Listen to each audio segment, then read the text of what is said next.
Dear friends, today we're going to be discussing why the university is a crapshoot and why you can find no philosophy today in the university.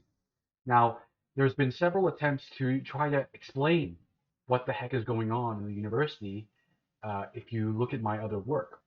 But here, with the work of Joshua Parens and the understanding of Leo Strauss and this history, we're going to go back to medieval philosophy for a second to understand what got us to this point where we cannot speak in the university. What happened that everything has become politicized?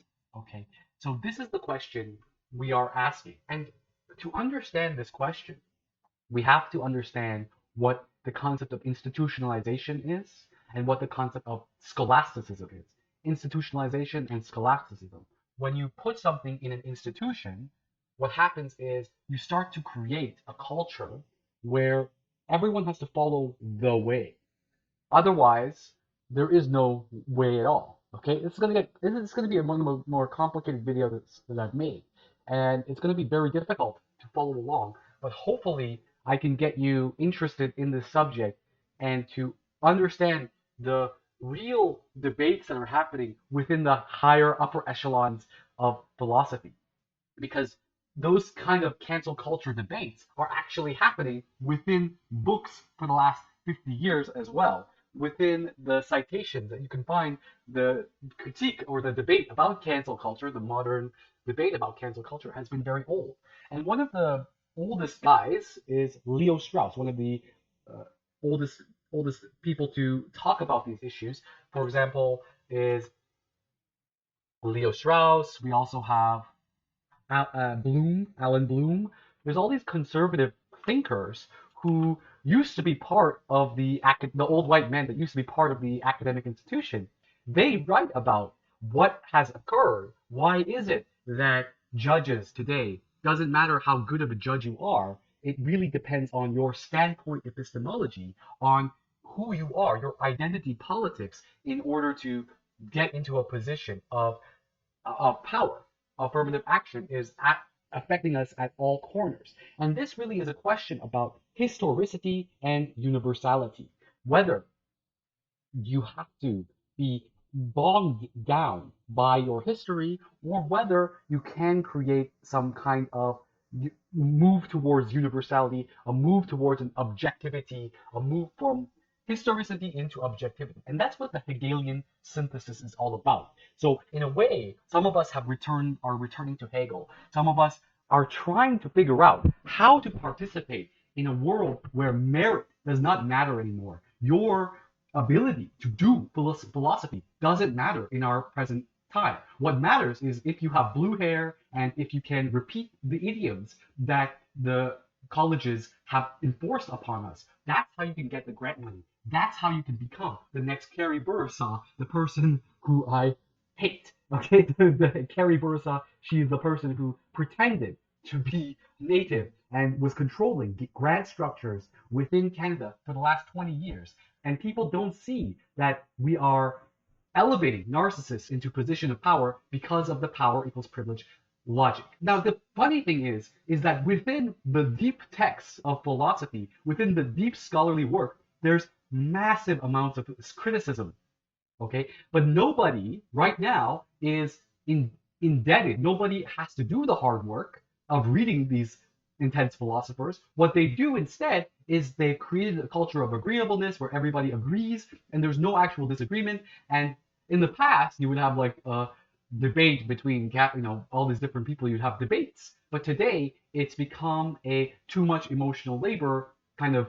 I don't have to explain things to you because of my standpoint of epistemology that has destroyed, eroded the public sphere. And now we're going to be talking about how that came about. What was it in the history of the history of the university that became conducive to this kind of dogmatism? And we're going to be pinpointing what is called scholasticism, or in another videos I've talked about this, is the institutionalization of psychology, right? There are many different types of psychologists. So this is one of the problems here is that we are taking a lot of these different concepts as monoliths. So everything I'm saying today, you have to take with a grain of salt. if I say something like Islamic philosophy, or if I say something like Jewish philosophy. Take everything with a grain of salt. There is no monolithicism here. These are all just labels that are able to help us understand where we come from. So we're going to be basically historicizing the historicism. We're going to be historicizing historicity. And we're going to make a couple of videos talking about this cancerous culture that has developed within the university that has absolutely destroyed the ability for us to think. And now we have a culture of censorship and platforming strawmen, and we're going to be discussing why is it the case that merit no longer matters in the university, as if it ever did, but now it just doesn't matter at all, right? And this is the big debate between Zizek and Jordan Peterson, right? Where Zizek destroys the merit argument by saying that if the university itself was structured on the basis of merit, I wouldn't be debating you. That was the most powerful moment of the debate between Zizek and Jordan Peterson. Funnily enough, that moment of the debate is cut off from the YouTube discussion because the YouTube was created by the Jordan Peterson crowd. They cut off the most important. I was actually there, and I'm actually a student of both Jordan Peterson and Zizek, by the way. That doesn't mean I endorse everything I say. Maybe for Zizek, not for Jordan Peterson.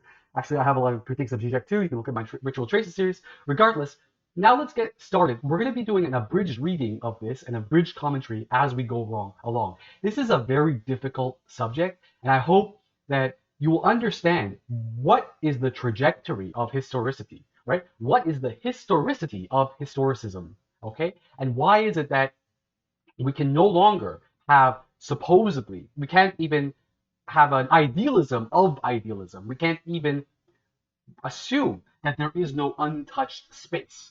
So the last video, if you are interested, the last video that I really talk about this is my history of critical theory in the video entitled Professional Gaslighters and the Moralizing of Capitalism. So we're going to move on from that subject, and at the end of that video, we can see, is there a place where we can have communication, where commensurability is possible, or where we can at least strive towards commensurability? In another vein, the question is really about the Holy Family and Feuerbach thesis and this kind of Marxist analysis of the family. My contention is that by assuming that the Holy Family could never be holy, what you're doing is you're sneaking in a naturalism on the left. The naturalism being that the natural relationship between human beings, even though it's not said this, like this, the natural relationship within our family is one of economic structure. Basically discounting the millions of different types of cultures that assume kin-based structures are the most powerful structures. And I think the best example of this is found in the feminist work like Silvia Federici's, who gives an example of African kin-based societies that are anti-capitalist at their core, and they're doing quite well in terms of, and this is not some noble savage narrative that I'm giving you. This is with acknowledgement that I'm pretty sure that they have their own versions of oppressions within those kin-based societies. In fact, those are actually matriarchal societies, not even patriarchal societies. So that's the context of this situation. So the one question that I want you to really keep in mind is from Plato's laws. The first line in Plato's laws. Is it God that creates your laws, or is it man that creates your laws? Another form of this is whether laws are particular or whether laws are universal. Whether particular and universalistic laws can combine. Or another version of this is whether the philosopher king should die, right? Whether Socrates dying with the hemlock, what does that mean for society? What does it mean when a person who was supposedly a morally just person is sent to death by the so-called vipers in our society? See, in our society, the people who are given the most voice are those who are able to exploit surplus labor the most. And we'll talk about this with regards to vipers in our society. Those people with the most amount of ability to exploit surplus labor are praised by the left and the right. They are praised by feminists. They are praised by everyone. So how do feminists from the back door praise and worship those with privilege, those who are able to exploit surplus labor? By moralizing the commodification of our interpersonal relationships through the cost-benefit analysis of privilege and emotional labor that precedes every aspect of our lives, even that of the family, even that of the community. So there is no, for example, holy space for creation of commensurables, for the creation of a public sphere where we can talk, whether it's the public sphere in community or the dinner table within our family. That idealistic space has been destroyed by the Marxists, a certain understanding of Marxianness. I would call it Marxianness. And we're going to be getting into Feuerbach and the Holy Family soon. But first, we're going to be talking about what basically the scholasticism that led up to this. So another version of scholasticism that Gabriel Rockhill talks about, and I highly recommend that you take a look at Gabriel Rockhill's lecture, is this idea of eclipsing, where who decides what to read in the university? When you, for example, are trying to be a good standpoint epistemologist, uh, anti-racist, anti-sexist person, for example, you point out we should read this person X, we should read Malcolm X, we should read this person. What we're actually doing here is we are eclipsing that person that we are saying that we should read is eclipsing all the other people that we could have been reading, and that is a function of knowledge equals power equals. So that in itself, okay. So the question here is, are these are all the questions that we're talking about, and the most important question is the Plato's laws question: is it God or man that creates your laws? So let's get started with an introduction here and try to understand what the big issues here are. Introduction. Leo Strauss identifies the themes of his thoughts and writings as the theological political problem, but he intentionally avoids defining the problem, leaving to his readers to piece together. The predicament seems to be the resulting tension between a Jew and a German. Being Jewish, a theological affiliation, despite apparent successes of Jewish assimilation into German life, was at odds with the basic political fact of being German. Although it is natural for us to assume that what Strauss means by the theological political problem must be specific to monotheistic religious communities, evidence suggests that this cannot be the case. The theological political problem has remained the theme of Strauss's investigations. The problem of the persecution of the philosopher is the main enduring profound problem. Like the Jew, the philosopher is persecuted for holding beliefs other than or questioning those embraced by society as a whole. So the philosopher's job, in fact, from Alain Badiou's perspective, is to corrupt the youth. The philosopher must always corrupt the youth. That's the point of the philosopher, right? In comparison to the psychologist, whose task is to conform people into the neoliberal order. That's my critique of psychology today. The phrase theological political problem is a challenging way of indicating the theme most common in Strauss's writings. Theopolitical problem. So theological political problem. Namely, the theme of the philosopher and the city, or the philosopher and the law, or most simply, the city and man. So is it God or man that creates your laws? Another version of this is, does this well-being of the individual and the well-being of the city, can they conform into one? In these authors, so we're going to be talking about Maimonides, Al-Farabi, and I'm very indebted to my teacher. He wrote a book from Kant to Hegel, and at the time, I remember I took his course. I was so like, what is going on? Giovanni really introduced me to the work of Maimonides, Spinoza, and I'm really happy that he's a professor at McGill. I'm not sure if he's still around. Hopefully, he's still alive. He was one of the most intelligent professors that I've had, Professor Giovanni, who introduced me to from Kant to Hegel, all of these different philosophers. I remember he did the same exact class twice, and with the same exact joke. He's an old man, and nobody in the class said anything. I was tripping out. I'm like, did we all do this class last week? And nobody said anything because the material was just so dense that we all needed the review, and nobody said anything. That was so interesting. That was one of the most surreal classes I've had. Okay, let's keep going. Thinkers like Hobbes, Spinoza made it difficult to maintain belief in monotheism in the face of their mockery of traditional revealed religion. But they also seem to make it more difficult for citizens to see their own good in the common good. Consequently, thinkers like Rousseau and German idealists advocated a return to religion of sorts, which led eventually to attempted synthesis of modern religious toleration with renewed faith in a religion of the heart and the emotions, more than a religion, with a clear and unambiguous doctrines. Those attempted syntheses were most widely trumpeted at the end of the 19th century and the beginning of the 20th century. At about the same moment, thinkers such as Nietzsche pronounced that God is dead.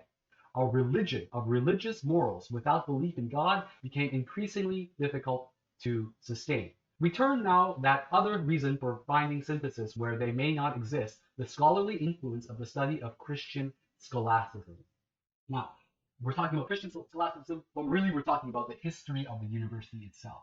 That's what Christian scholasticism means.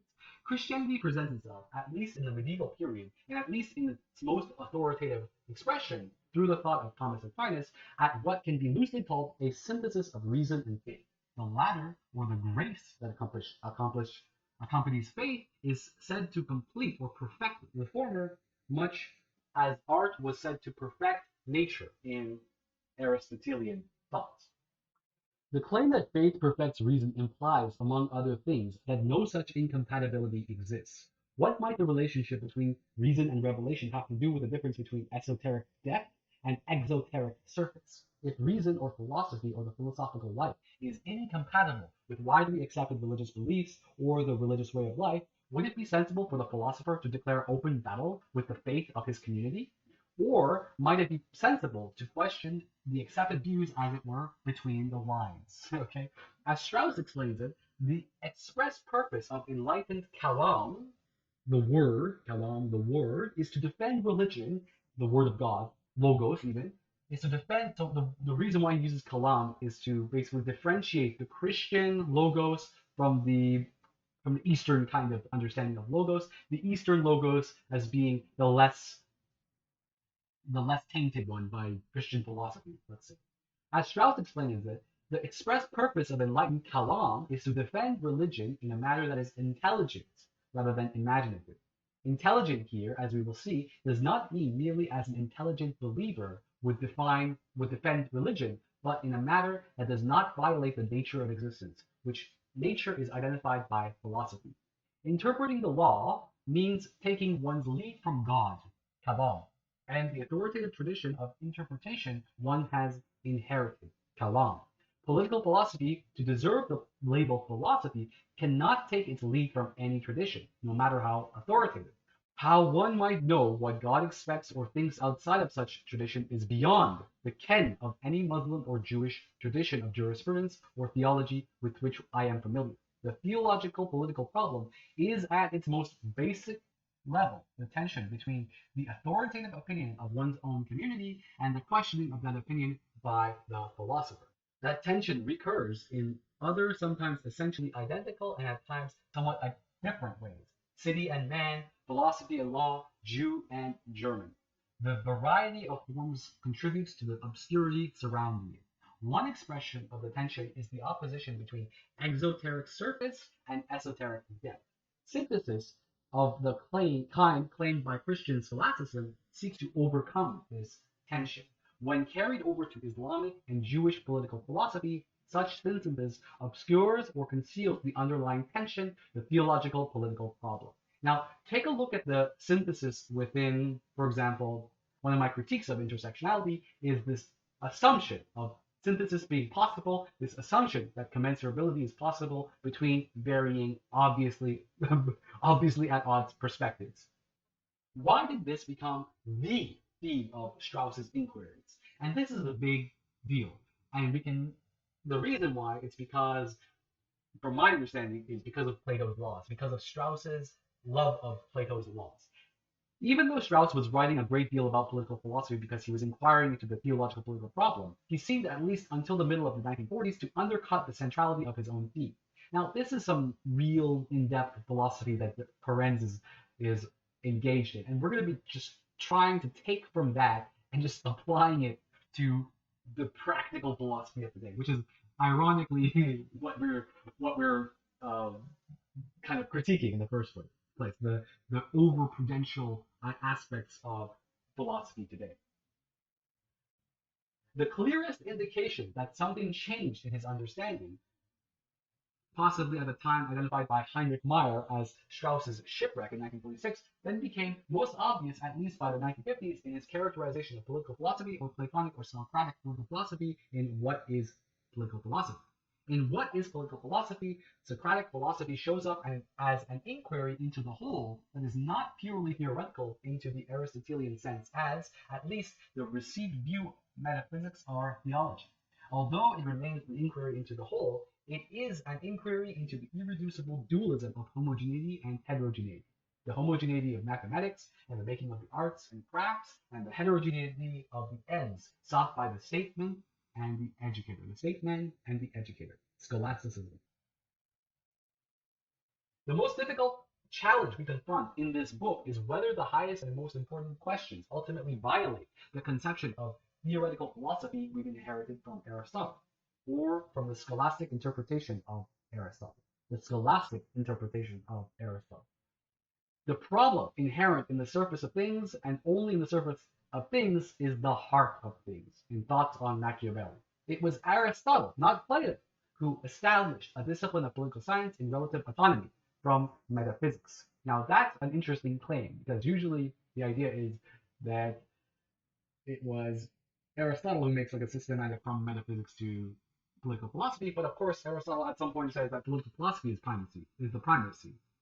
Although pure theoretical philosophy had appeared to be the core for Strauss through the middle of the 1940s, he seemed late in the 1940s to have come to appreciate the extent to which his own interpretation of political philosophy may have been enthralled to the prejudice in favor of pure theory. Now, that's the question. Is pure theory possible? That's the idea. Or moving towards a pure theory from historicity, which could be the qualified version of this, which I think that we have to participate in that universality. We have to try to participate in that universality. We have to start from our historicity in order to create Hegelian subjectivity, Hegelian synthesis, in order to try to make a claim about pure theory, to try to participate in universality, and not the kind of universality where we go, like the United Nations does, into the far-off reaches of the world, imbuing a colonialist syndrome of human rights language onto the most far-off reaches of the world, basically lubricating them with ideas of Western ideas of autonomy and individual rights in order so that they can be penetrated by neoliberal neocolonialism. That's what's basically happening today, all under the auspices of progressivism. So let us digress for a moment to consider the question of development through Strauss's thought. Now, this is the kind of methodology that we love. So Strauss changes his idea throughout his time. So isn't that an admonition of some sort of importance or primacy of historicity? Does not such a suggestion violate his admonition against historicism and the corollary of historicism, the temptation to explain away conflicts between works by individual philosophers by appeal to development? Strauss's argument applies to works of philosophy as philosophic works. It does not apply to the largely scholarly effort to dig his way out of the cave beneath the cave through what he characterizes as a most elaborate artificial introduction and what he describes as an intrinsically philosophical history of philosophy. Strauss's kind of scholarly inquiry into the past philosophy is not something that pre-modern philosophy required.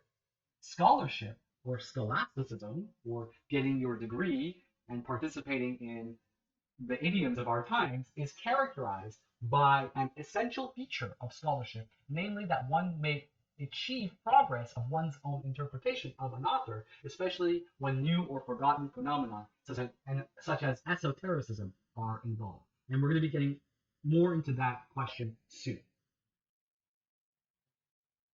So the question is here, is the philosopher a savior of the political life versus the philosopher as the outcast? And I'm going to say that these are the same things. Okay, only from the outside of your ideological realm is critique possible. So only from the outside of this intersectionality, prescribed intersectionality, authoritarianism that we live in, only critique from the outside is possible. But the problem is that standpoint epistemology does not allow the outsider philosopher, the person who's asking questions, to participate. Why? Because he's a white man, probably. Okay? Even though he's not. He's probably a stranger. He's actually a stranger. But what they do is they essentialize the stranger as the person who cannot speak. And this is all important because Leo Strauss is a conservative thinker. And he is in this time. There is questions of cancellation even at this time. Whether we should cancel Heidegger. That was a really old question, which I was surprised to learn in the last couple of years. It's not. After all, if theoretical science can be separated from practical science, then why not separate ecclesiastical power from secular power? Now, that is really important, right? Although it is so obvious that our Judeo-Christian legal system, right, is bound to ecclesiastical concerns, the divine law, the divine right of kings, which gives the power to the crown. It's steeped within religion. We have created this lie that the secular is separate from the sacred, when it's just not true. Because not only is it not true, right? When you call the judge your honor, right? All of these different types of things. The law itself is based on Christian morality. The Christian morality that every human being has a soul, right? If you look at uh, other countries that don't have this, or non-Judeo-Christian countries like China, they don't have such a privacy for the soul of the individual like you see in Christian law, in Christian Judeo-Christian societies or societies that stem off from Judeo-Christian society. Now, what this idea of separation of church and state supposedly does, which absolutely doesn't actually exist, the university structure is theological, the legal structure is theological, right? These are all theocracies, but they don't recognize themselves as such. They think of themselves as being positivistic, scientific, etc., etc. But in the Muslim world, we can see that they have retained that there is no real distinction between the secular and the sacred. And that's where the Eastern kind of ideas come in. And if you look at my Ritual Traces series, I say that if there's one thing that Christianity should learn from Confucianism, is that the separation between the sacred and the secular should be put under question. And the thing that Confucian philosophy needs to learn from Christianity is basically a form of revelation, a form of revolution that doesn't exist in the Confucian ontotheological world. Please check out my Ritual Traces series for that. Medieval Muslims and Jews felt little need to desire or separate secular from ecclesiastical powers. Leaving aside the practical issue of the relationship between these two powers, the key for the avoidance of the theoretical practical distinction in Muslim and Jewish philosophical circles, especially in Islamic and Jewish political philosophy, where one might expect to be most at play, is that Muslim and Jewish law are both comprehensive or total laws, covering both actions and beliefs, the practical and the theoretical. Now, this doesn't mean that the personal is political, as we're going to be discussing. The suppression of this divide between theoretical and practical science has far-reaching consequences for the teaching and the study of medieval and Islamic philosophy. Now, this is such an in-depth thing because everything is coming together, right? You can see all of our questions come together in this medieval text, okay, in this analysis of medieval philosophy. So first, one cannot assume in this setting as something of a default view, as one might often see in the Christian setting, that theology provides the theoretical ground for practical human affairs. In this respect, medieval Christian thinkers tend to follow a model derived from the Bible. In contrast, the relation between theoretical and practical in the Islamic and Jewish traditions tend to be far less foundationalist than in the Christian tradition. Or, to put the matter somewhat more precisely, there is more dialectical relationship between theoretical and practical sciences in these traditions.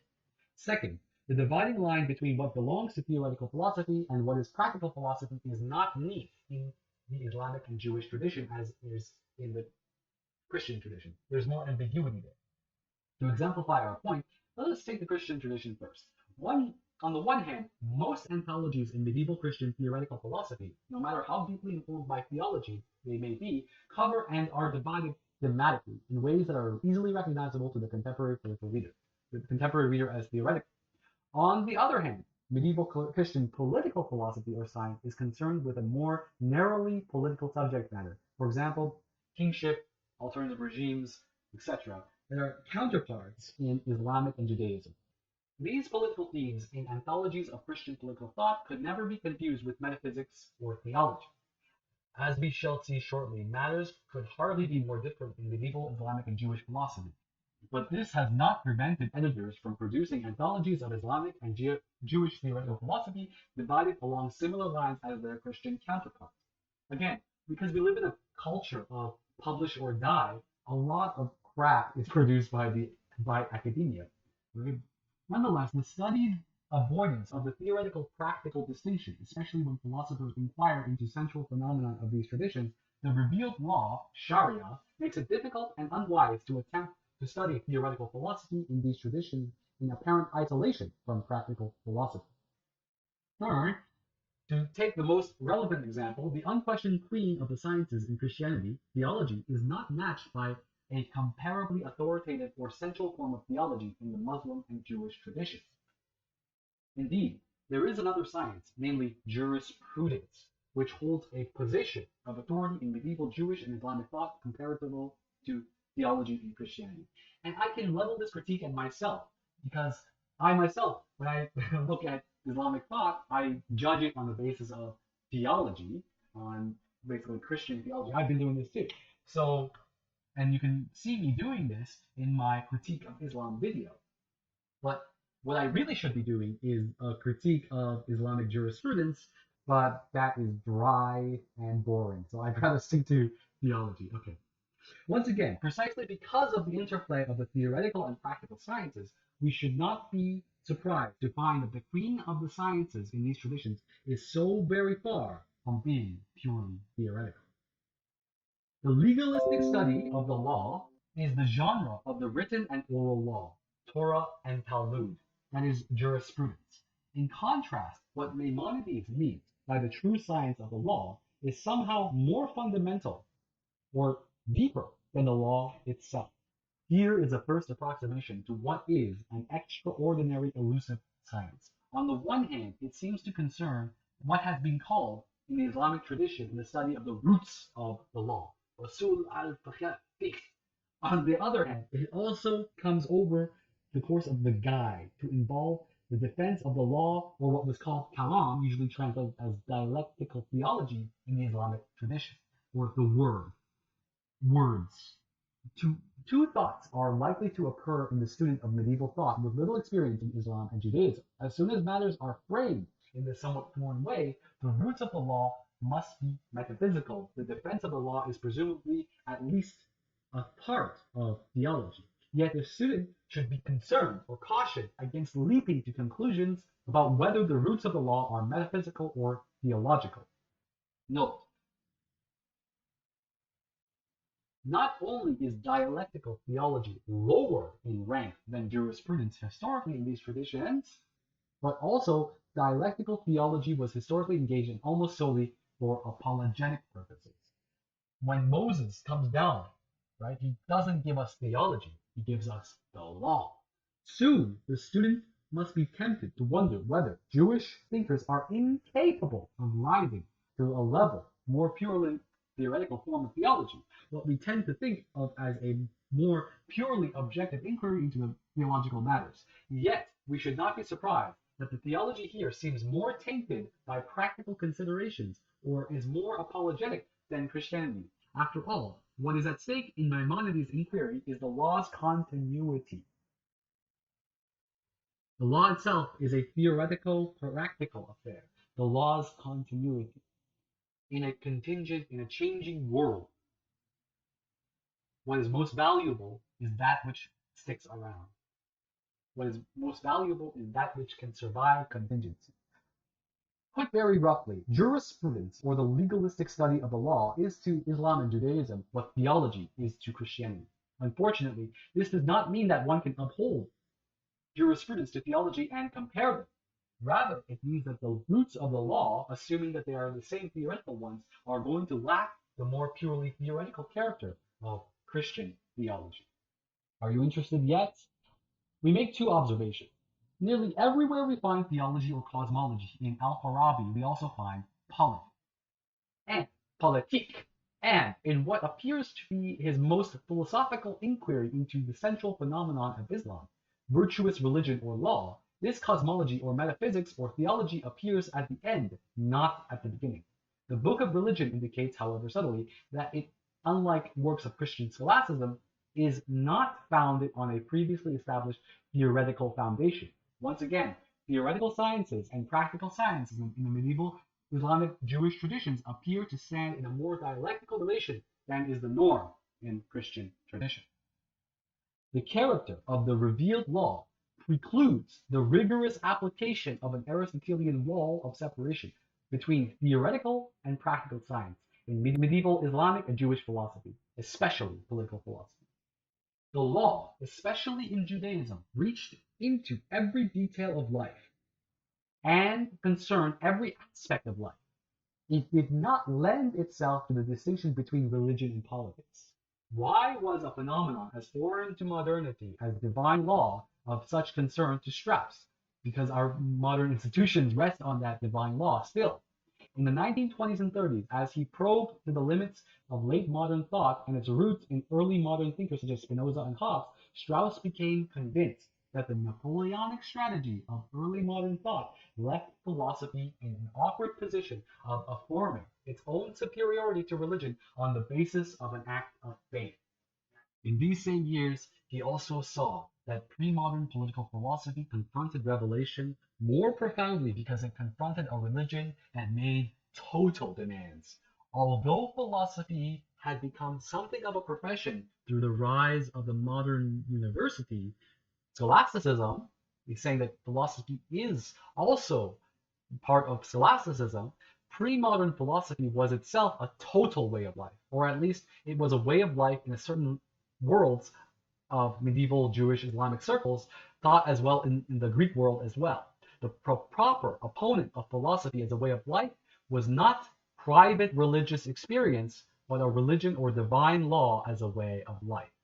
Contrary to the expectation, Strauss seems to have rediscovered the pre-modern meaning of philosophy by way of coming fully to terms with the divine law as phenomenon.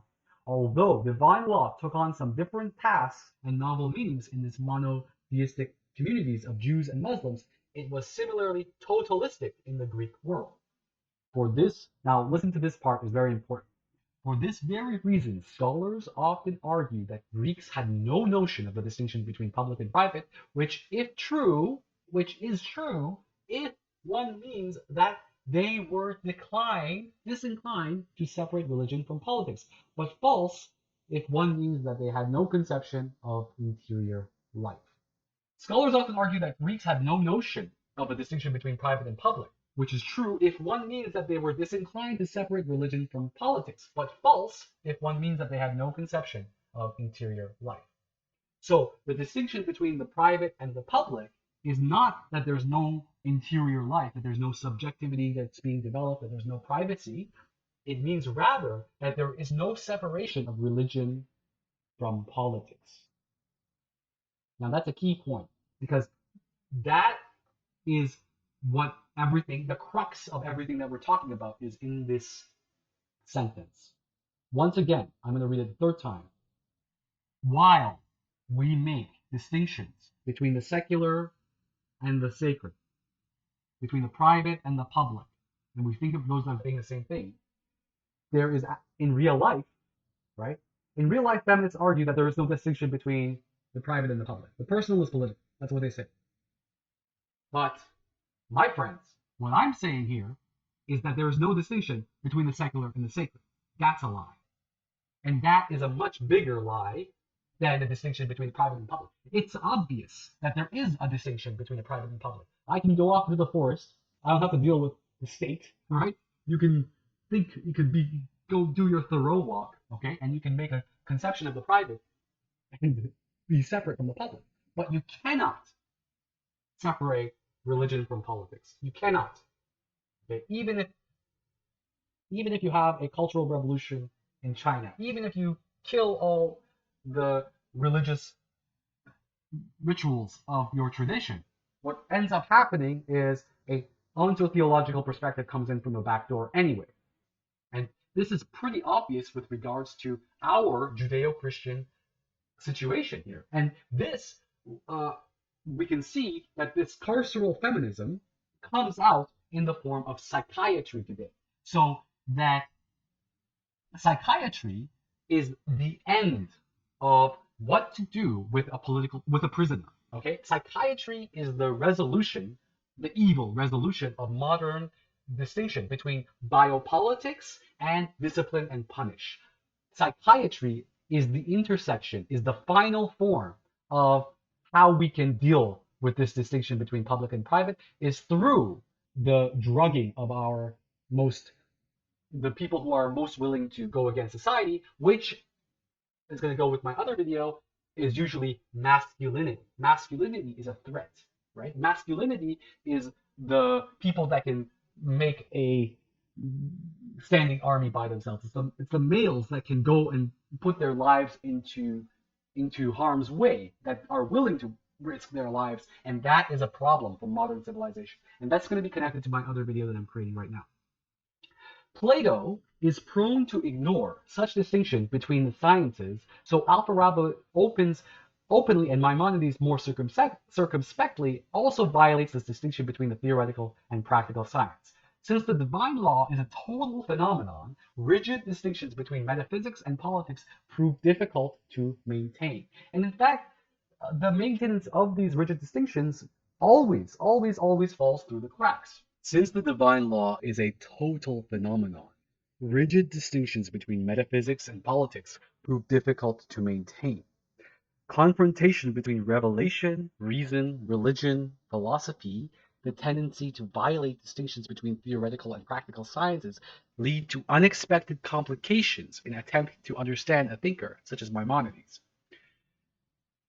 Although when studying a medieval Christian thinker, one usually has little difficulty saying whether one is discussing a work of revealed theology or a work of politics, even if the latter roots in the former, Maimonides' Guide of the Perplexed tends to violate such distinctions. Some argue that these theological elements provide the foundation of the political teaching. Others argue that they do not. Be that as it may, the political is never neatly segregated from theological content in Alfarabi or Maimonides. Now that is key. We go back to Plato's laws. Plato's laws as containing the treatment of prophecy and divine law. The philosopher king, as such, violates the Aristotelian distinction between theoretical and practical science. Furthermore, the philosopher king is emblematic of the totalistic character of Platonic political philosophy. Yet we stop short of claiming that Platonic political philosophy is totalitarian. We might, because the philosopher king is meant less as the final solution of the human problem than as an emblem of the problem itself.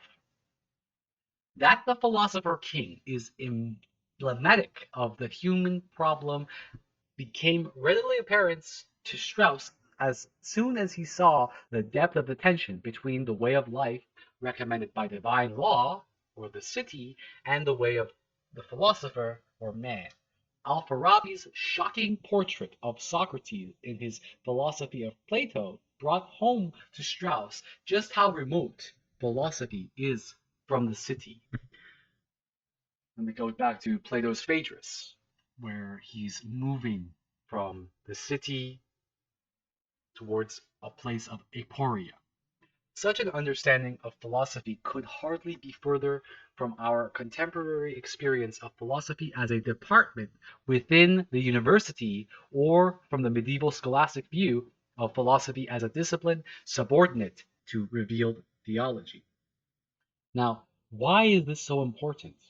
Because today, the overwhelming political theology of intersectionality is infiltrating into departments of philosophy as well. That's what's at stake here. We should not be surprised then at how scandalized were Strauss's and our contemporaries when he suggested that this tension between philosophy and the city necessitated recourse to esoteric writing. That is, in another sense, hieroglyphic writing is what he calls it, and in a sense, what it means is basically philosophy, real philosophy, authentic philosophy, genuine philosophy, is no longer found in the scholastic setting in the university. It took a philosopher of the caliber and distance from the university life as Nietzsche to recognize the existence of esotericism in earlier epochs. And what does Nietzsche do? He gives the ultimate counter-argument to the moralization of the commodification of emotional labor. From Derrida, we learn that Nietzsche tells us to be responsible for that which we do not find ourselves responsible for. A philosophy that needs the grace to talk to the madman, whereas in our contemporary society, the madman, the homeless guy, I have no emotional labor for this man. This is too much unpaid emotional labor. Time is money. I cannot talk to Diogenes today. On the one hand, interpreting the prophet as philosopher king appears to resolve the tension between the city and man. On the other hand, the very same thinkers who appeal to the apparent resolution also refer more or less directly to how out of place the philosopher is. The role of the philosopher, again, is to corrupt the youth. Strauss presents one of his most compressed but comprehensive analysis of the line between conflict between philosophy and revelation in the following work: that they appear to offer the perfect resolution of all human ills in the philosopher king, and almost in the same breath, they highlight the durability of such ills in the image of the solitary. Although the prophet as philosopher king is more prominent teaching in Alfarabi than Maimonides, the teaching regarding the solitary comes closer to making the truth explicit. The medieval Christian view that faith supplements reason necessitates a harmonization or a subordination of philosophy to theology. The result is what is commonly called Christian philosophy. Now, I don't think that there's a problem with the subordination of philosophy to theology as long as it's made explicit. That if this is explicit. But what's happening today is that subordination of philosophy to theology is covered up by this liberal progressive idea that no, we live in a secular society when all of our secular institutions are reeking with theological bases, okay? Theological understandings of all of these historical concepts have been basically we're trying to historicize at the same time we don't understand historicity, right? So this is why we're trying to historicize historicity itself. No such harmonization or subordination is to be found in the writings of Alfarabi and Maimonides. Strauss could see that this misreading of Maimonides as a Jewish philosopher was the result of a blending exoteric surface with esoteric depth. How could one best show the inappropriateness of such blending? In other words, some beliefs exist for the sake of communal well-being, which Maimonides treats as a form of or in the service of bodily well-being. It is unclear whether any of the beliefs in the Torah regarding, for example, God's attributes and particular providence are believed in for their own sake as opposed to their beneficial communal consequences. Guide 2.4 identifies intellectual perfection as the aim of the divine law, but Guide 3.34 announces that the aim of the law is the well-being of the majority, not the unique individual. And that's basically one of the key problems we have here.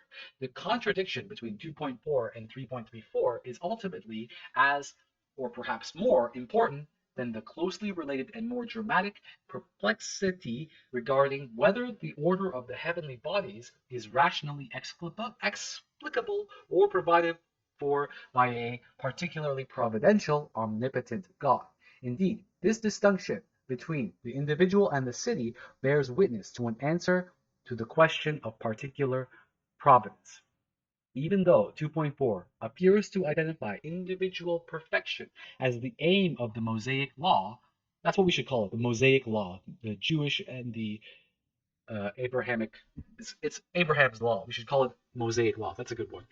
Closer examination reveals that only philosophically revised divine law can combine these dissonant ends, the well-being of the city and the highest well-being of the individual. Indeed, Neoplatonists prefer to focus on things that transcend earthly existence. In doing so, they highlight the way in which one thing proceeds from another in an ineluctable descent from the mysterious one or good that is beyond being. Now, even though Alfarabi never speaks of a one or a good beyond being, but rather a first cause, Aristotelian, he does frequently describe a hierarchy of being and ascents and descents through such hierarchies. Al-Farabi appears to fit a pre-modern mold made most famous by the Neoplatonists and captured by Lovejoy's phrase, the great chain of being, which is often invoked to explain why pre-modern thinkers were so enamored by hierarchy or enamored of hierarchy in politics, as well as a corollary claim theology or metaphysics as a higher than politics must be its ground. Highlights the main purpose of this chapter is to highlight the failures within the apparent hierarchical order of things, and these failures are in turn linked to and support his denial that the theoretical sciences provide the ground of practical science. At the end of Book 6 in the Nicomachean Ethics, Aristotle has been battling his way through the most challenging inquiry of the book, his inquiry into intellectual virtue, especially the difference between prudence and wisdom. He concludes by announcing that prudence does not have any authority over wisdom. Rather, it has authority for the sake of wisdom. The object of wisdom, the divinely ordered cosmos, is higher than the merely human. This arrangement at the end of Book 6, ruled by the lower for the sake of the higher, is hardly the most stable of arrangements. Must not the higher simply rule over the lower? Certainly, a Neoplatonist would uphold such a view. Aristotle highlights the uneasy relationship between politics and science and the closely related tension between practical and theoretical science. In 1.2, he is inquiring into what art or science would specify the ends of human actions. In effect, might there be a political capacity of a ruler that should dictate the fate of the sciences, or must science control the fate of the science? Or must science control the fate of the sciences? Now, this is a big question, right, in terms of nuclear bombs, right? There's a scene where the people who created the nuclear bomb didn't really know what they were doing. They didn't know that it was actually going to be used, these scientists, right? So the question is, should we live in a technocracy, or should there be a art to political science? Should there be ethical questions when it comes to sciences? And that has real ethical implications on our modern questions of, for example, human genetic engineering, cybernetics, etc., etc. And it is somewhat ambiguous about the extent to that rule. Does it extend to all sciences or only political ones? The third sentence makes this political thing sound like the ultimate architectonic science, as if it is supposed to rule over all sciences studied in the city. The ambiguities here even lead one to wonder whether Aristotle envisions a political science that politicizes all the sciences. And that's the question. Can we have a non-political realm? Can we have a realm where the public speech is possible? And we can go back to Caesar versus the Senate on this one, right? The wise man's knowledge, 1, is most universal. 2, concerns the most difficult things. 3, concerns things about which one can be most precise. And 4, he can teach the causes about them. And 5, their objects are known for their own sake. That's a key one. 6, their knowledge concerns what is architectic. Their knowledge concerns what is supreme or highest, and he knows the end for which such a thing is being done. Praktion, the good of each and the best of the whole. Desirable though it might be that the high should possess unchallenged rule over the low, there is a tendency in the order of things, especially in the human things, towards the inverse, the rule of the low. These are two deeply interrelated emblems of this problem, the death of Socrates and the improbable or impossible character of the philosopher kingship. As Strauss says regarding the accusations against Socrates, where there is smoke, there must be fire. Where the smoke is the public accusation against Socrates, and the fire is the inquiring in a subversive fashion into the gods and the afterlife, the corruption of the youth, what is above and what is below. Even if one does not take Strauss's view, everyone who has read the Apology senses the topsy-turvy character of the lowly Athenian demos putting to death the divine man, Socrates. Similarly, the ultimate source of the impossibility of the philosopher king is the injustice of the notion that the philosopher, as inquirer into the order of all things, should be put in the service of a band of merely human beings. That is improbable or impossible because it demands that the higher be put in the service of, that is, rule over the lower, which can only occur if the higher, that is, the philosopher, compels themselves to rule.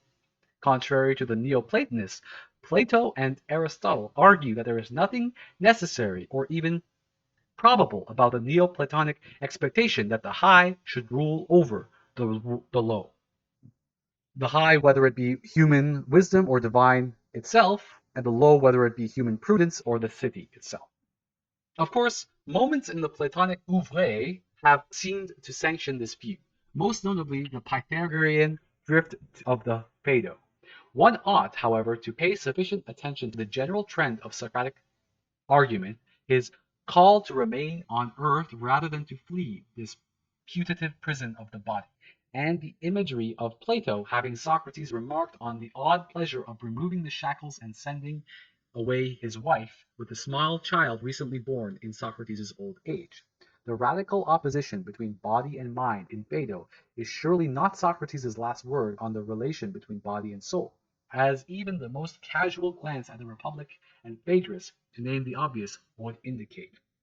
Aristotle underscores how that indispensable power, prudence in its original form, cleverness, is just as ready to serve vice as virtue. And Aristotle is the philosopher of utilitarianism, right? But he's also the one who is warning us this uh, about this over-prudential perspective. Human beings are potentially 10,000 times more harmful than the brutes, as long as a reason or intellect has not become fully what it can become, that is, prudence. Al-Farabi highlights that there are vipers that destroy things higher than they without apparent purpose. Okay? By locating these weeds in the virtuous city, or vipers, he veils their status. As misfits within the virtuous cities, they appear at first to be simply bad. Closer inspection, however, reveals that along with those enamored of falsifying things, the sophists, are to be found those who are looking for the right path and the truth, whose instruction is then outlined. These inquirers are nothing if not potential philosophers. At first reading, they don't appear as such because they appear in opposition to the lawgiver in the virtuous city, whom we might reflexively assume must be the philosopher king. We could work through other interesting details in Al-Farabi's account of the weeds, but we arrive here with the intention of clarifying Al-Farabi's credentials as a Neoplatonic proponent of the great chain of being. Several things stand out in Al-Farabi's account that give the lie to that portrait. First, and most important, the great chain of being is interrupted, okay, by the lower and the higher, who is supposed to, the hierarchy goes both ways sometimes. Second, in addition to the chain, another key principle, teleology, is challenged by the existence of the viper. Whether the description of the viper is correct is unimportant. Here, we are most interested merely in parsing what Al-Farabi is trying to cryptically convey. Third, another central theme is not principle is raised by the bizarre cases that the viper and the philosopher, namely the character of evil or disorder in the whole, which of course is closely related to the principle of teleology. Now, why does the primacy of political philosophy not entail the politicization of philosophy? Now we get to the real juicy stuff. Let us turn back to whether Aristotle envisions a political science that politicizes all the sciences. Indeed, our endeavor throughout this book is to show that political philosophy is the most comprehensive inquiry, according to Strauss's Al-Farabi and Maimonides, is tantamount to the politicization of philosophy. When students of medieval Christian thought here tell the political philosophy has greater primacy in medieval Jewish and Islamic philosophy, they often begin to suspect such an architectonic political philosophy of falling prey to a thorough politicization of science. No one doubts that Christian metaphysics is somehow Christianized, but I mean, they do that. They do doubt that by saying that secular is separate from the sacred. That is, in a way, a idea that Christian metaphysics is not Christianized. Okay, when we're really all of our laws are within the Christian tradition, but that rightly doesn't raise the same kind of hackles that the suggestion that metaphysics should be politicized raises. After all, Christianity claims to have uncovered the key truth regarding the whole. Why then humanism? Why then shouldn't that truth color metaphysics? The political philosophy should be the architectonic science. However, this raises more serious questions because politics seems to be ineradicably partisan. If politics is ineradicably partisan, then the modifier politics in political philosophy seems to guarantee that any metaphysics developed under its auspices would be partisan. I will leave aside, at least for now, whether all politics is so deeply partisan, and instead question whether political philosophy is political in this sense or some other sense.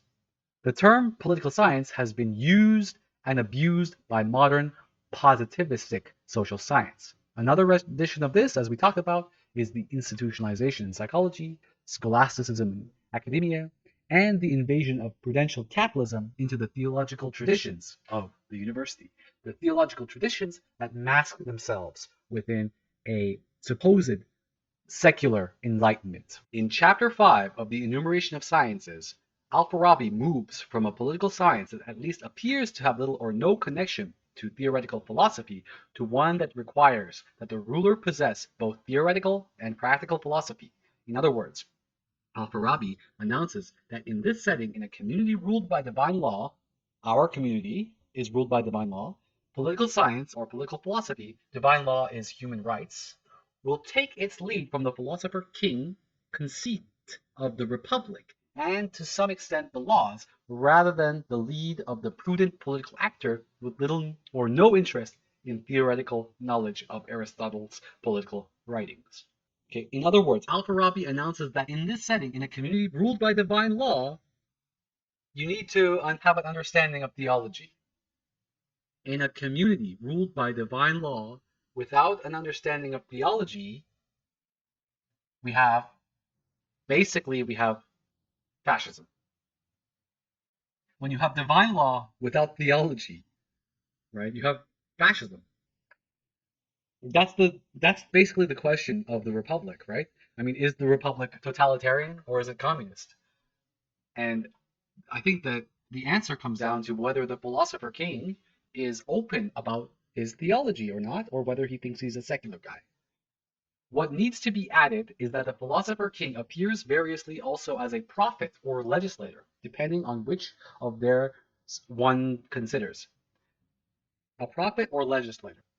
In brief, divine law somehow necessitates the reversion to Plato's philosopher king.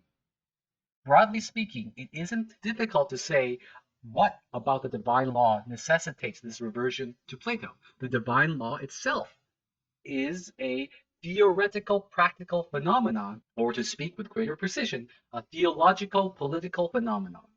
One cannot speak of politics and law in the Islamic Jewish settings without also somehow talking of theology.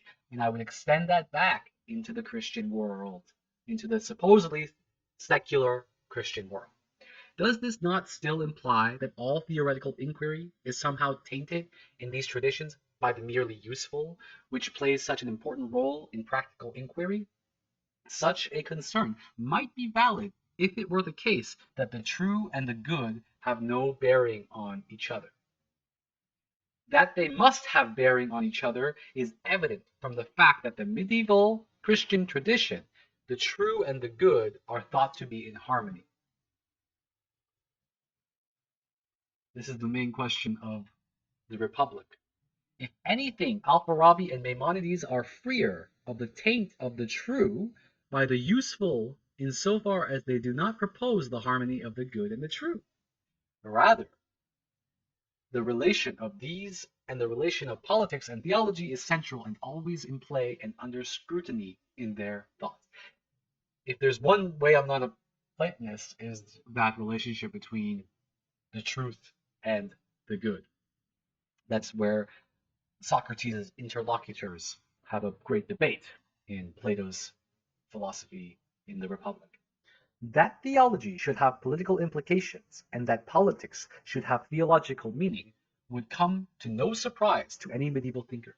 More important, though, our digression on what Strauss dubbed the theological political problem offers us another avenue to deepen our understanding of why political philosophy, in the broadly Platonic sense of the term, should be architectonic science. Once we add to the mix of the true and the good, and even more obviously the political concept of the just, we begin to gain a better sense of why Alfarabi and Maimonides treat political philosophy as the architectonic science. Is the just merely a human concern, or does it transcend the political by means of consideration of providence? That Christian theology or metaphysics bears on providence is undeniable. Indeed, providence is a very high theme of the theoretical portion of the sacred doctrine. The same, however, is not true of the thought of Alfarabi and Maimonides. Matters specifically of particular providence in Alfarabi and Maimonides are treated not as part of a purely theoretical inquiry into providence. Rather, they are considered under the aegis of political science. Does this mean that their inquiry into particular providence is less philosophic or scientific and more partisan than the inquiry in the Christian setting? Ultimately, we try to show in this book that the reverse is the case. Particular providence is considered under the aegis of political science in Alfarabi and Maimonides because the very notion of particular providence is itself partisan. In other words, the very conception of a particular providence presupposes that the whole could take its lead from the part. Putting the shoe on the other foot, as it were, the question could reasonably be asked whether Christian thinkers treat matters of particular providence as a part of theoretical science. They do not suppose that the possibility of demonstrating the truth of God's particular providence for the Christian. Now, at this point, I am going to highly recommend a book. The book is called Derrida and the Trace of God. Be that as it may, we have tried here to allay some of the fears of those who suspect that if political philosophy is first philosophy, philosophy will be tainted by a form of political partisanship. So there's so much nuance happening here. It's so difficult to talk about these issues because it's just because we are going down a fine line where we're trying to make political philosophy primacy, but at the same time not trying to make it partisan. It's so interesting. The qualifier, so-called political, in Strauss's notion of political philosophy as first philosophy, refers not to political partisanship, but to the theoretical, practical comprehensiveness of the inquiry. That the highest inquiry is not limited to that which transcends the human, because as it happens, the theological, political surface of things contains the core of things. Oh man, this is so complicated, but I already made this point before about the personal as political. So go back to that. So the question arises whether contemporary scholars should study medieval Jewish and Islamic thought under the large shadow cast by scholasticism. And the answer is no, they shouldn't. They shouldn't do that. Okay. So Strauss versus Bolson. Now we're gonna get closer and closer to that which we want to talk about here. According to Strauss, what then are the important features of the religions that lead to the prevailing tendencies towards scholastic or Philonic synthesis on the one hand, and a Farabian non-synthesis on the other? What does synthesis do? Synthesis necessarily leaves out certain modes of view. I'm not a big fan of syncretism. Okay, the most important feature is that Christianity is primarily a creed or dogma, faith, and Judaism and Islam each claim to be the revealed law, Mosaic law. As a result, the leading science in the former one and the latter two is different.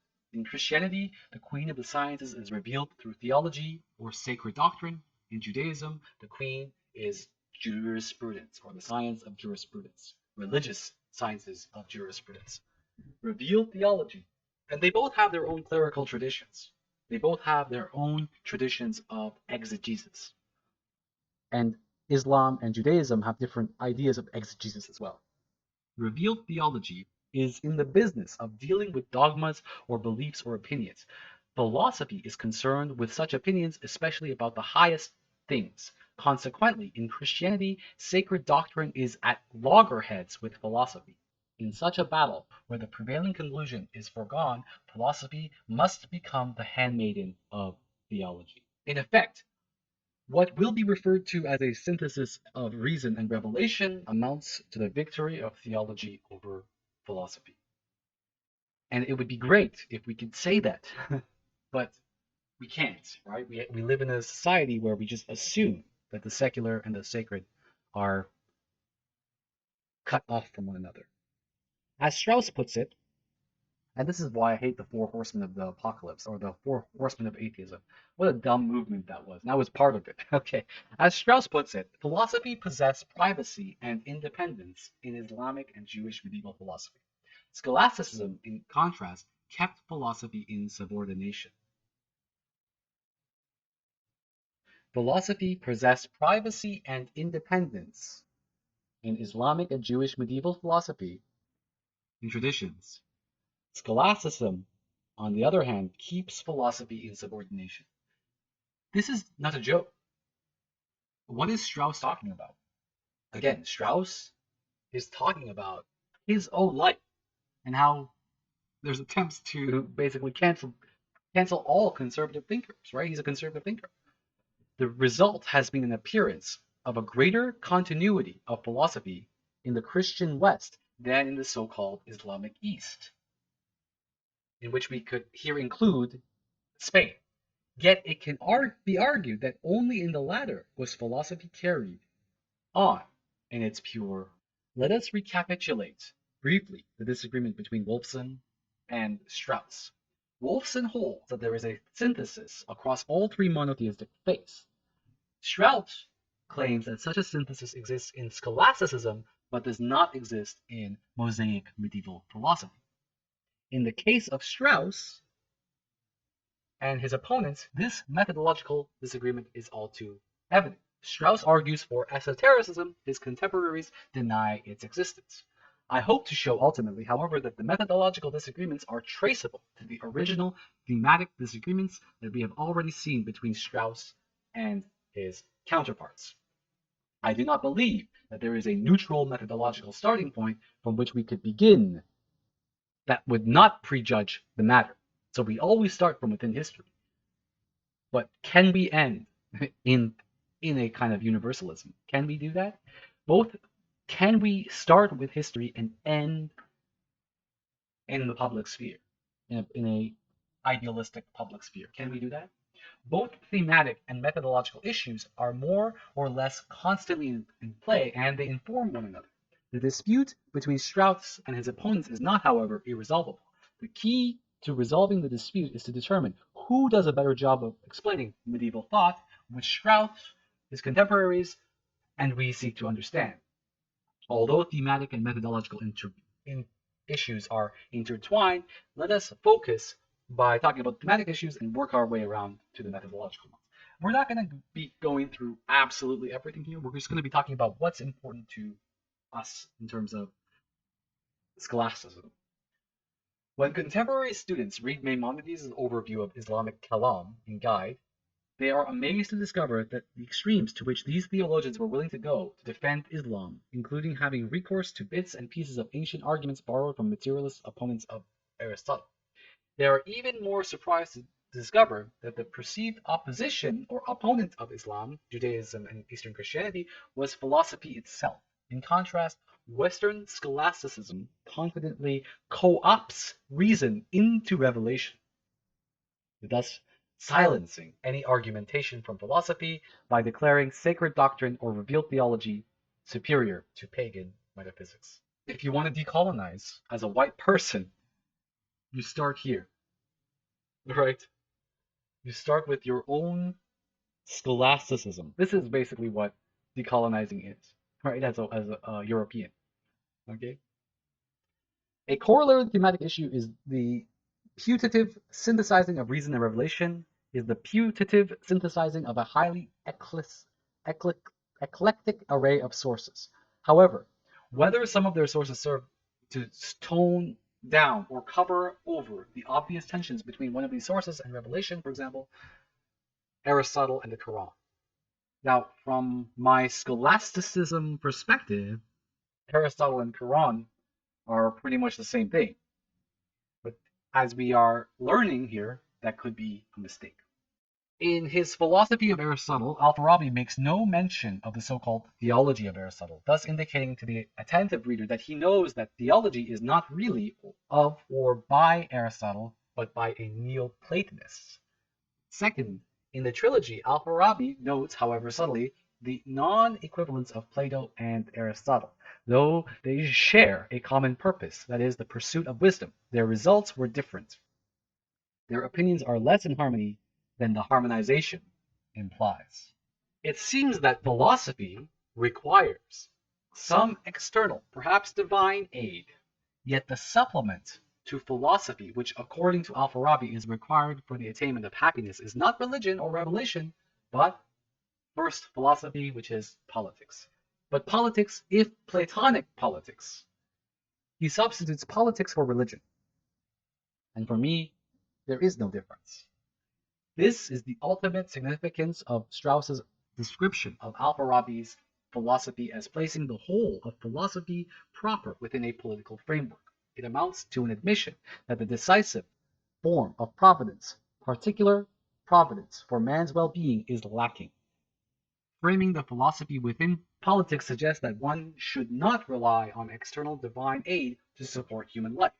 In contrast, the opponents of Strauss see in the writings of Al-Farabi pious Neoplatonic confidence that metaphysics dictates practice and the macrocosmic order can underwrite a rigid and hierarchical political order. In the work Political Regime, in the first half, in the cosmological half, he describes many a rise and fall through a quasi-Neoplatonic hierarchy seeming to assure us of a providentially ordered hierarchy, but towards the end, within the example of the vipers, he highlights evidence, subtle though it may be, of the lack of such an order, the great chain of being.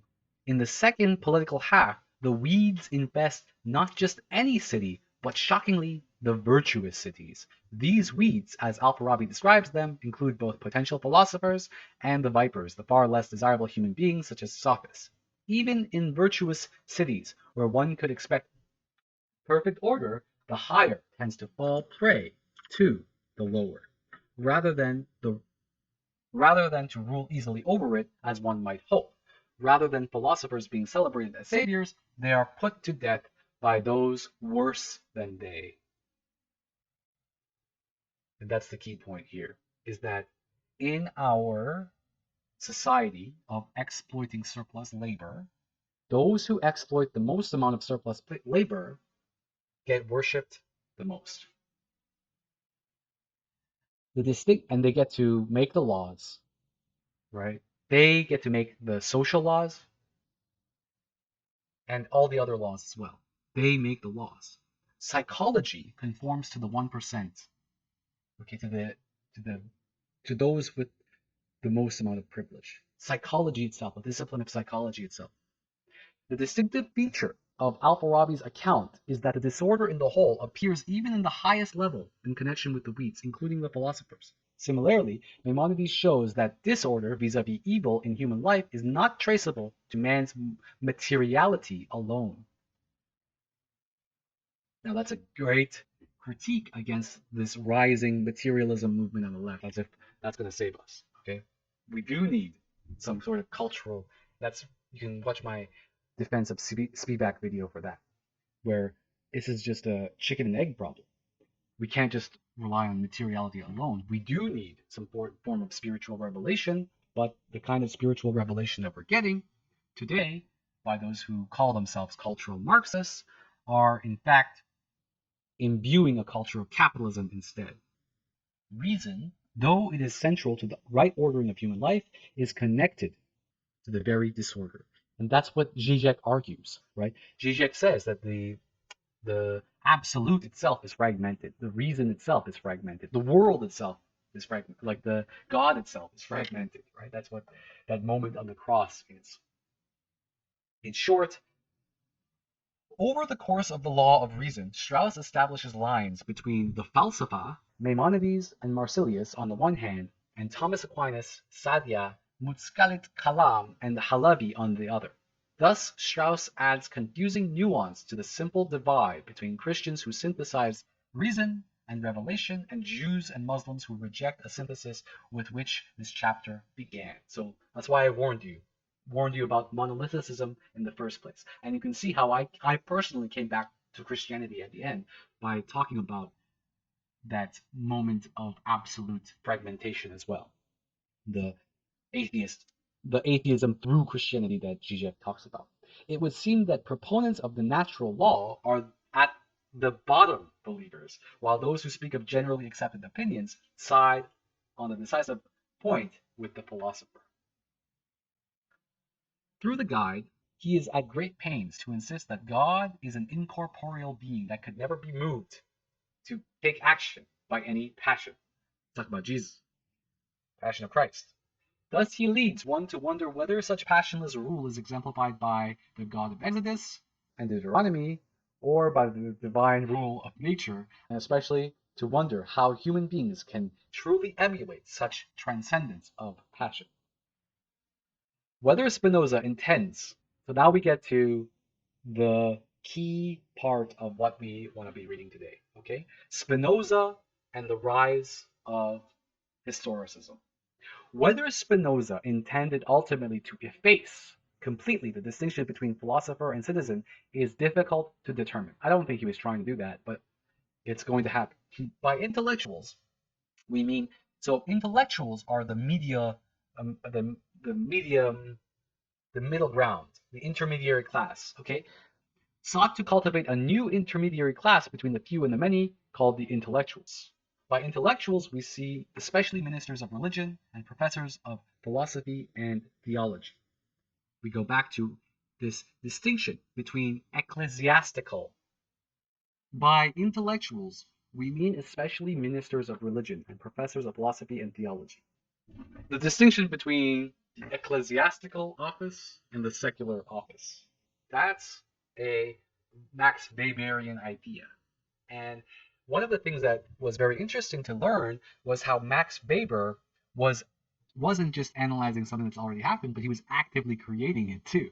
He was actually part of this move towards officization towards the official, to the offices. If you read Max Weber, he was key to that. He was actually doing it. He's actually actively doing it. Whereas I always thought he was just analyzing what has already been happening. So he was active, and it's a very interesting point. I have to look to a professor to help me make that point. These addresses were exhorted more or less to preach the new dogma of religious toleration as a means of achieving many of the most important intended effects of the new political situation. Not only the reduction of political friction between religious groups, but also an unprecedented level of openness to the expression of philosophical speech and thoughts. As Strauss shows in Persecution, one of the main effects of this new method was to establish a clear division between the unintelligible and the intelligible writings, or as Strauss puts it, the hieroglyphic and the intelligible. Of course, Spinoza classified the Bible as unintelligible insofar as it was a product of prophecy, which itself was simply a product of the human imagination. The task of the new method of scriptural interpretation was to extract from, or more honestly, inject into, scripture ethical tenets of the new political situation, a new ethical of loving your neighbor by loving jealously and guarding your own material advantage. Protestant ethics. Leaving aside Spinoza's ethical teaching, what is important here is one of the effects of the new mode of scriptural interpretation. Through this process of segregation of the unintelligible from the intelligible, Spinoza seems to have inadvertently set the stage for the forgetfulness of esotericism itself. In effect, Spinoza established a standard against which many forms of esotericism could not come to be viewed either as unintelligible or as failing in elementary ways to meet deductive standards. Although Spinoza learned what it meant to write esoterically by reading not only Descartes but Maimonides, subsequent thinkers are hardly so lucky. Kant, who Strauss singles out in Persecution as in a class by itself, though he likely hid his own sympathy for the French Revolution by writing somewhat esoterically in its favor, may be the first thinker to insist that he could understand his predecessors better than they could understand themselves. It was not difficult to see how this could lead to the forgetfulness of esotericism as a phenomenon, especially when a thinker who espouses the view, like Kant, is so obviously a proponent of the formulation of a massive synthetic, if not strictly deductive, systems of thought. The ellipse of esotericism, especially pre-modern esotericism, brings with it the rise of historicism. The ellipse of esotericism, especially pre-modern esotericism, brings with it the rise of historicism, since the underlying presupposition of the claim that one can understand one's predecessors better than they can understand themselves is the view that our time represents a clear and obvious progress over prior times with respect to the arts and sciences, as well as morals and politics. Again, what does decolonizing Europe mean? This is a key part of decolonizing Europe. And we can't decolonize being without playing without placing historicity within the context of historicism. Right? Playing the same game that historicism plays. Okay? And now we get to the key here. The affinities between historicism and scholasticism. And I highly recommend to look at my critique of Silvio Federici, and we can see the most modern renditions of this historicism are closely tied to a theological scholasticism that is very authoritarian. You can see that historical revisionism, feminist historical revisionism, goes hand in hand with prescribed intersectionality, critical race theory, must be anti racist perspective. And this is, again, this is so crazy. This is the key point of colonialism here. Okay? Kant. So when we turn from the history of the decline of esotericism to consider the modern study of Islamic philosophy, we are not surprised to see how disruptive Strauss's approach to what we awkwardly calls Islamic and Jewish medieval philosophy, I'm going to call it Mosaic philosophy, as he explained in the opening pages of Persecution, contemporary sociology of knowledge views the philosopher as a member of a motley crowd which they called the intellectuals or sages. In other words, the philosopher has been conflated with intellectuals as anticipated earlier, because these sociologists of knowledge presuppose the essential harmony between thought and society. They see in the different philosophies exponents of different societies or classes or ethnic spirits. In other words, they understand the philosopher on the model of the intellectual as merely an expression of the milieu or ideology of the city. The consequences of this assimilation of thought the consequences of this assimilation of thought to society go undetected when it comes to the study of medieval Christian philosophy or scholasticism. That's because we are all within scholasticism. After all, the characteristics features of scholasticism was that it achieved a harmony between thought and society, or between philosophy and Christian theology, in which the needs of society as expressed in Christian theology achieved their full victory over the Christian formulation of the superiority of faith over reason, as well as the putatively perfect harmony of faith with reason.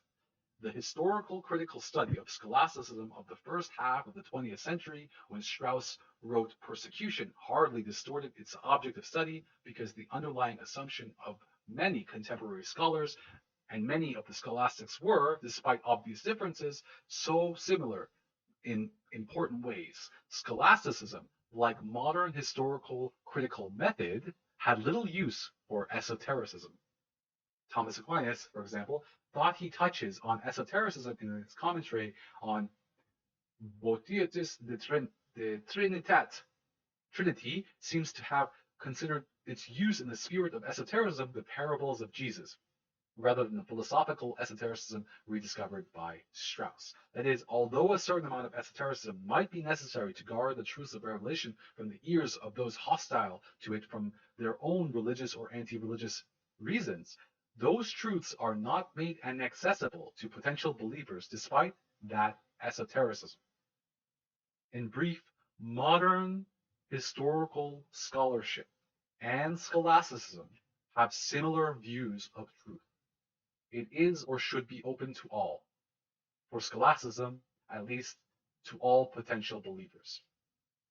The same cannot be said for any harmony between modern historical methods and methods suited to the study of Mosaic medieval philosophy.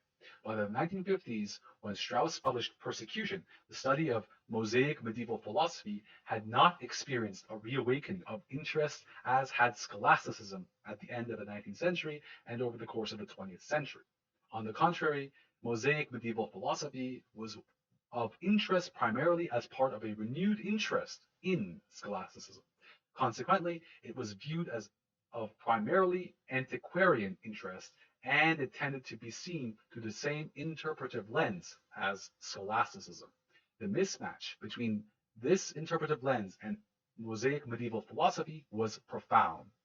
It is sometimes supposed that Strauss claims to have discovered esotericism. In Persecution, in all of his writings, Strauss chooses his words carefully, saying that he became familiar with the phenomenon of esotericism while studying Mosaic medieval philosophy. The reason that he says he became familiar as opposed to say discovered is surely that Nietzsche had already made him aware of the existence of pre-modern esotericism. Islamic and Jewish medieval philosophy, Mosaic philosophy, and the rediscovery of the theological political problem.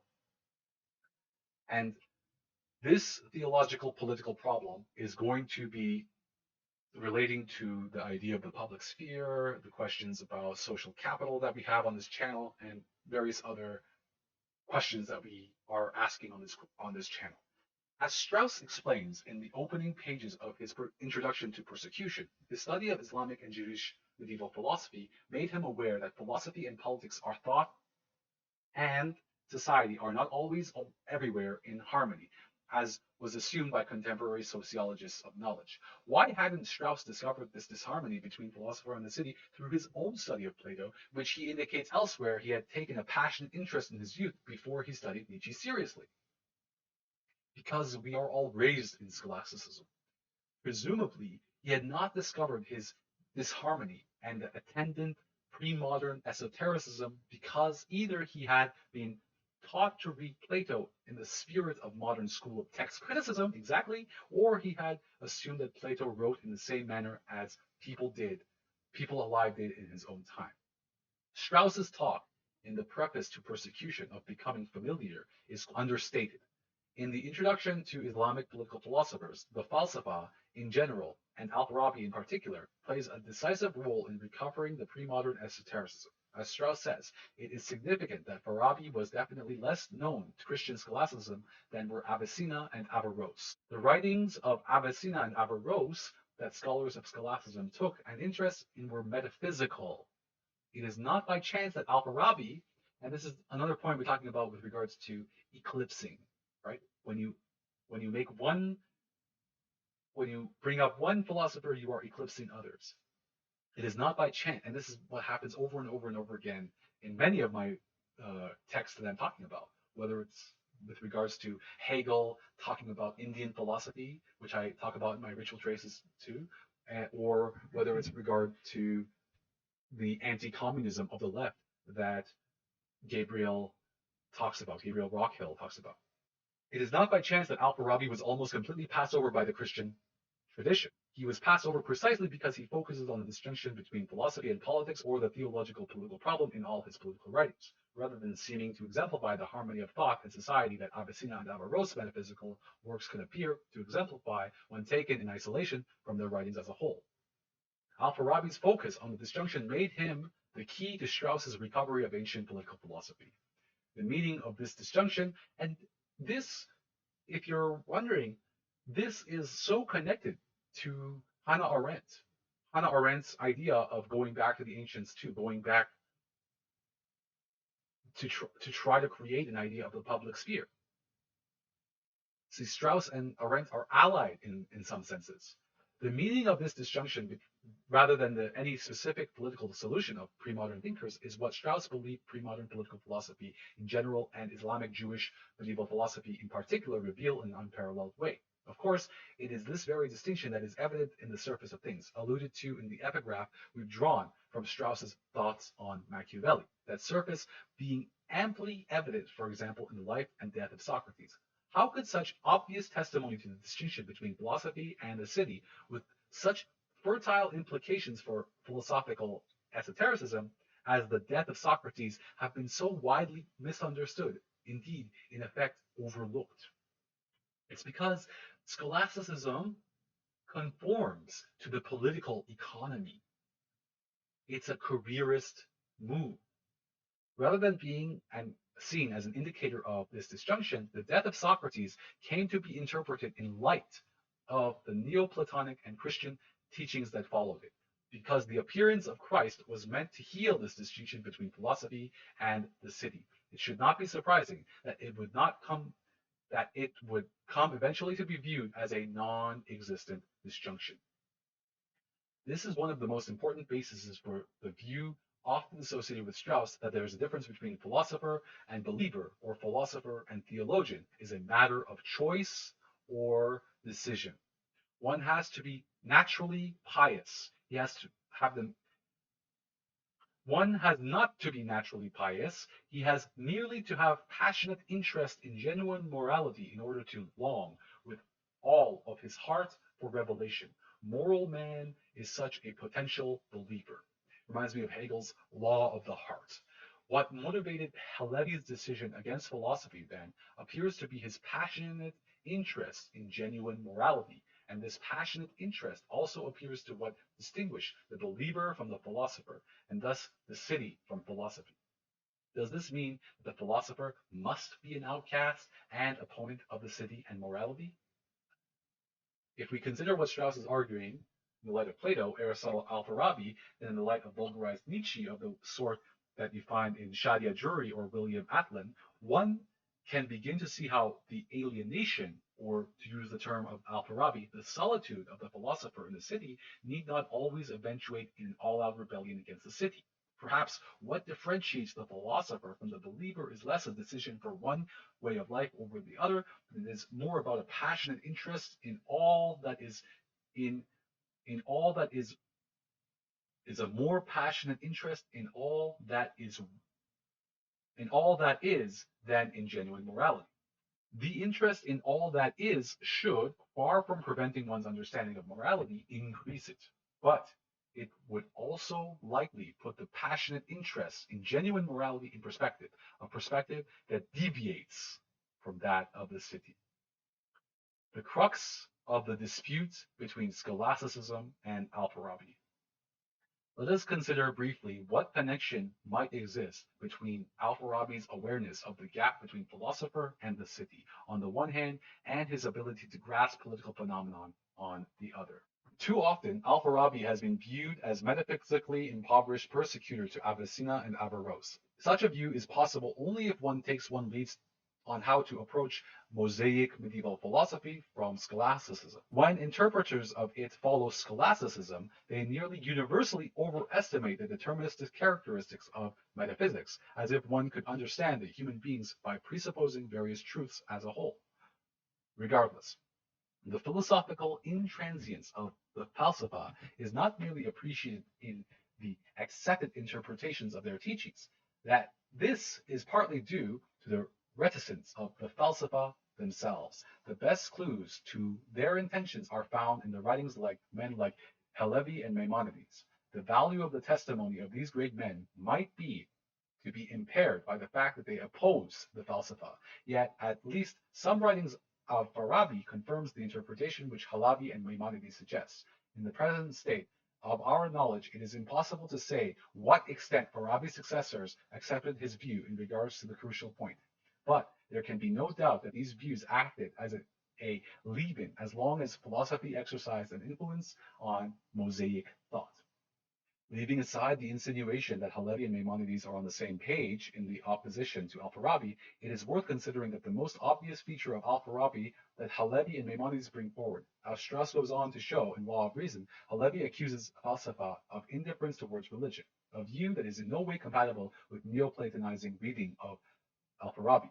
Similarly, Maimonides makes it amply evident that What Strauss calls the most fundamental point, namely the eternity or createdness of the world, is the center of the dispute between reason and revelation. Despite the halfway houses between eternity and creation that various Neoplatonists and scholastics have erected, the Islamic and Jewish medieval philosophers in works such as Al-Farabi's Philosophy of Plato and Aristotle reveal their dogged concern for the truth over facile harmonizations of thought and city and society. Although one might assume that the way to achieve what is best politically is to strive for such harmonization, it seems more likely that such harmonizations only blind one to the depth of disorder and disorganization to which human affairs are prone. Among other things, without a sufficient awareness of the depth of the gap between philosopher and city, thinkers grow complacent about how much human effort is required to secure even a modicum of political well being. Even if Spinoza did not intend to eliminate the gap between philosopher and the state, his aggressive critique against religion seems to have facilitated or our forgetfulness of this gap, not only by establishing the mediating role of the intellectual, but also by launching an approach to books or texts that contributed mightily to the rise of the problematically subversive approaches to reading philosophical writings. We turn back to Al-Farabi, Maimonides, and Halevi, not because we find them in ready-made political solutions for our time, like the ready-made answers that most of our political correctness people have for us already made for us, but because they enable us to look anew at our own world. Because the leading modern political solutions include a largely mechanical or institutional component, they make us prone to forgetfulness and complacency that the great challenges posed by human nature. Strauss offers us Islamic and Jewish medieval philosophy that can awaken us from our stupor rather than lulling us into complacency.